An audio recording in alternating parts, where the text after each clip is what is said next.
Welcome to the Desert of Maine, a place I used to call home almost 100 years ago. This was in the 1930s when automobiles were still newfangled machines chugging down brand new highways. Oh, lots of tourists wanted to come here back then, and some of them stopped just up the road to see me first, the Hermit of Maine. After visiting my little cabin, they made their way to the desert, wondering what in the world happened to create this strange piece of land. Well, they learned a thing or two, but none of those folks heard the whole story. I'm here to tell it to you now. So listen up. The story of the Desert of Maine starts at many different places in time, depending upon where you slice it. If we go back 27,000 years ago, I can show you a giant ice sheet that spread from Canada through Maine and all the way south to Cape Cod. Skip forward to 13,000 years ago, and you'll see the Wabanaki beginning to live here in what we now call Freeport. As you can imagine, things looked pretty different back then. This was a land inhabited by giant beavers living in bogs the size of a whole town. There were mastodons and woolly mammoth, and perhaps even an occasional saber-toothed tiger roaming the area. But believe it or not, the terrain looked much the same as it does now. You see, glaciers pulverize rocks and boulders as they creep along their path, and some of the very finest sand particles made during the advance and retreat of ice sheets started blowing around. With not many tall trees to block the wind, the large deposits of extra soft, powdery sand settled right here. Dunes formed, and then moss and other plants began to grow and hold the blowing sands in place. Little by little, topsoil was created and a forest grew. Before long, the original glacier sand deposit was hidden from sight. Keep traveling with me up until the period of around the time of the Civil War, when this land had become the Tuttle family farm. Brothers James and Peter Tuttle farmed the land together, and one day they noticed something out in a field, a patch of sand the size of a dinner plate. At first, they didn't make much of it. Maine soil is sandy after all, but as time went on, they spotted more of these patches, and they were dismayed when sand started spreading and gradually took over their once fertile farmland. They came to regret their decision to raise hundreds of sheep because those little devils grazed very close, eating grass right down to the soil.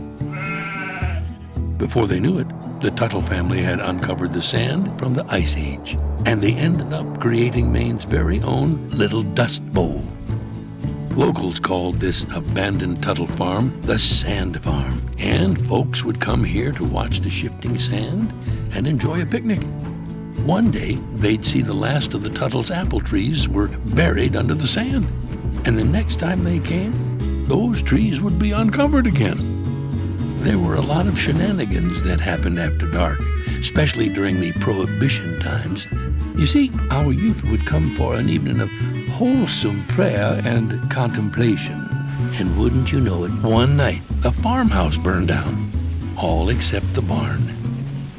Who knows what would have happened to this place if it hadn't been for the enterprising young man named Henry Goldrroop. Henry knew he'd chanced upon an opportunity of a lifetime when he bought the abandoned Tuttle Farm for $400. The year was 1925, and he understood that if those tourists coming from the south knew about this strange and wondrous place, they would surely be willing to shake a couple of dimes out of their pockets to see it.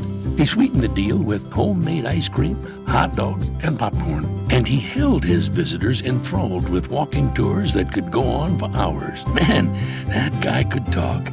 It was Henry who called the place the Desert of Maine. But Henry was also a family man, and what you might call a naturalist. In 1936, a businessman by the name of Mark Polakowicz made Henry an offer he couldn't refuse. Mark took over the operations of the desert, which left Henry time in the summers to hunt, fish, and relax with his family.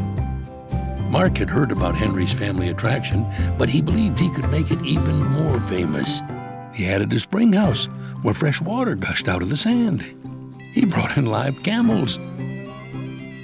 And he advertised big time. You'd think the desert was a circus. In a way, he made it one. Well, sadly, Mark hadn't been at it long when he died of a heart attack. That left his wife Van and 2 daughters, Elaine and Marvis, with a complicated and unusual business to run. But you better believe those Polakowicz ladies could run a business at least as well as their old pops could. There was never a dull moment with Elaine Polakowicz at the helm. She would have run the desert for the rest of her days, but eventually the Goldrroops took over again. Henry, older and wiser, but talkative as ever, was thrilled to be back in his desert, telling visitors the secrets of the land. Henry ran his desert for 10 more years thereabouts when he took sick. They say that the last thing he gazed upon in this world was a photo of his beloved desert. And now, if you want to wander the desert like I am, you'll notice that it's shrinking. Over the last 80 years, the desert has reclaimed about 85 acres. Don't cry. That just means that this big skin knee on the land is healing itself up, one little tree and patch of moss at a time. Now, I appreciate you taking the time to listen to me, but if you want to make an old hermit happy, open your ears and hearts and listen to the sand, the moss, the birds, and most of all, my friends, the trees.